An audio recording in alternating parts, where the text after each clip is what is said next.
এই ছেলেটি কেবল সূর্য গিলে ফেলার একটি জাদু দেখাতে চেয়েছিল, কিন্তু কেউ বিশ্বাস করেনি যে সে এমন কিছু করতে পারে। তবে এটা দেখে তার বাবা খুব ভয় পেয়ে গেলেন, কারণ তিনি জানতেন যে এই জাদু যদি সত্যি হয়ে যায় তাহলে পুরো পৃথিবী ধ্বংস হয়ে যাবে। তারপর ছেলেটি সবার সামনে গ্যালাক্সির মাঝখানে হাত ঢুকিয়ে সূর্যকে বের করে আনলো। তারপর শুধু একটি হালকা ফু দিল আর সূর্য গায়েব হয়ে গেল। মানুষের মনে হলো এটা হয়তো কোনো সস্তা ম্যাজিক ট্রিক, কিন্তু তখনই ছেলেটি ধীরে ধীরে তার হাত উপরে তুলল আর পুরো পৃথিবীতে অন্ধকার ছেয়ে গেল। কেউই নিজের চোখে বিশ্বাস করতে পারছিল না। সূর্যের হঠাৎ অদৃশ্য হয়ে যাওয়ায় পুরো বিশ্বে হুলস্থুল পড়ে গিয়েছিল।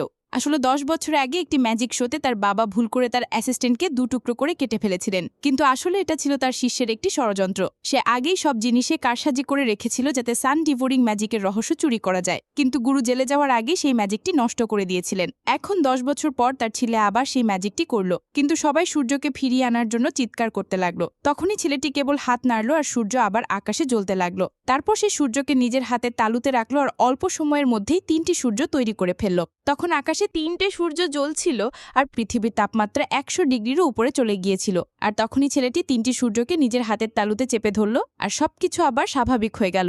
এমন আরও শর্টস দেখতে সাবস্ক্রাইব করুন বন্ধুরা।